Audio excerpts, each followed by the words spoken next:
অবশেষে নির্বাচন কমিশনের নির্দেশ মেনে 4 আধিকারিকের বিরুদ্ধে এফআইআর দায়ের করা হলো।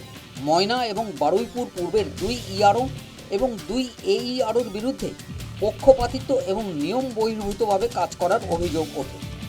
এরপর কমিশন এই 4 আধিকারিকের বিরুদ্ধে এফআইআর দায়ের করার নোটিশ দিলেও এতদিন পর্যন্ত তা কার্যকর করা হয়নি। দুদিন আগে রাজ্যের মুখ্য সচিব নন্দিনী চক্রবর্তীকে তলব করে সময়সীমা বেঁধে দেয় কমিশন।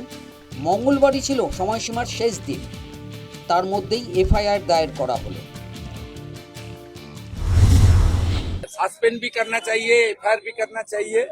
पश्चिम बंगाल में चुनाव आयोग का हर जो डायरेक्शन एडवाइजरी भेजा था, एक भी अमल नहीं किया सरकार।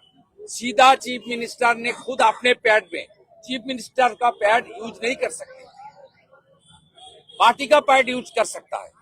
चीफ मिनिस्टर का पैड यूज किया, एक कोई प्रदेश में नहीं हुआ। সোমবার রাজ্যের 7 আধিকারিককে সাসপেন্ড করে নির্বাচন কমিশন। 24 ঘন্টা পর তাই নিয়ে সরব হলেন মুখ্যমন্ত্রী মমতা বন্দ্যোপাধ্যায়। বুঝিয়ে দিলেন সাসপেন্ডেড অফিসারদের পাশে আছেন তিনি।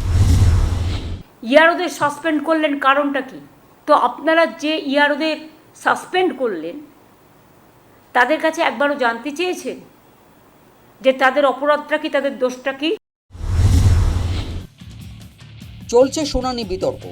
24 ঘন্টা আগেই শেষ হয়ে গেছে এসআইআর শুনানির সময়সীমা। মঙ্গলবার নবান্নে সাংবাদিক বৈঠক করে মুখ্যমন্ত্রী অভিযোগ তুললেন, বিহারে যে সমস্ত নথি গ্রহণ করা হয়েছিল এখানে তা করা হচ্ছে না। কমিশন সূত্রের খবর, 1,52,00,000 ভোটারকে শুনানিতে ডাকা হয়েছিল।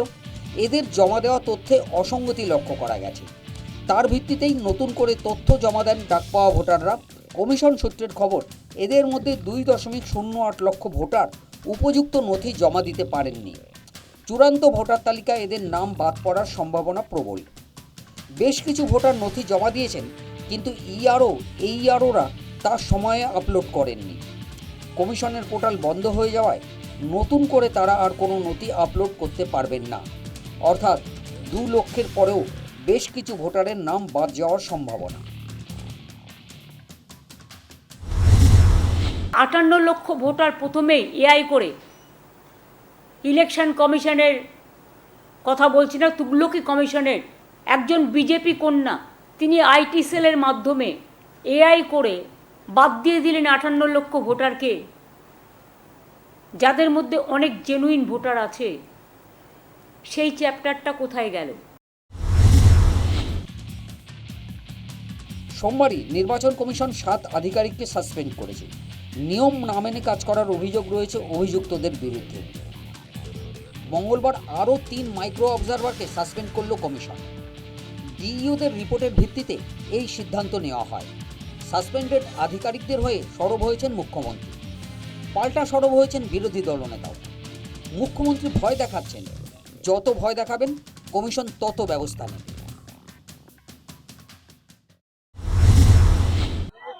যত ভয় দেখাচ্ছে তত ইলেকশন কমিশন টাইট করছে।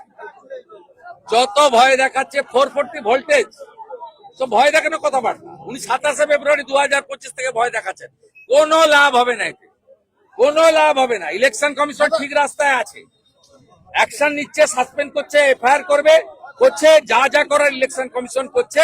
আর ইজাবতাব নেই, কেউ বাঁচাতে পারবে না তৃণমূলকে। এসআইআর ভোটার তালিকায় ইডি সিবিআই দপ্তর বন্ধ করে দিলেও এবারের ভোটে জিতবে বিজেপি, আত্মবিশ্বাসী শ্রমিক ভট্টাচার্য। সেন্ট্রাল ফোর্স ডিপ্লয়েড হোক বা না হোক, এসআইআর হোক বা না হোক, এসআইআর বন্ধ করে দিক।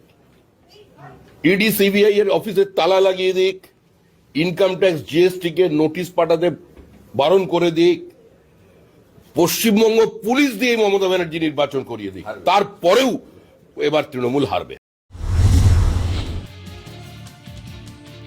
শুনানি শেষ হয়ে গেছে। 28 ফেব্রুয়ারি চূড়ান্ত ভোটার তালিকা। এরপরেই ভোটের নির্ঘণ্ট ঘোষণা করা হবে। চূড়ান্ত ভোটার তালিকাতেই কি ভোটের ভবিষ্যৎ নির্ধারণ হয়ে গেল? News time.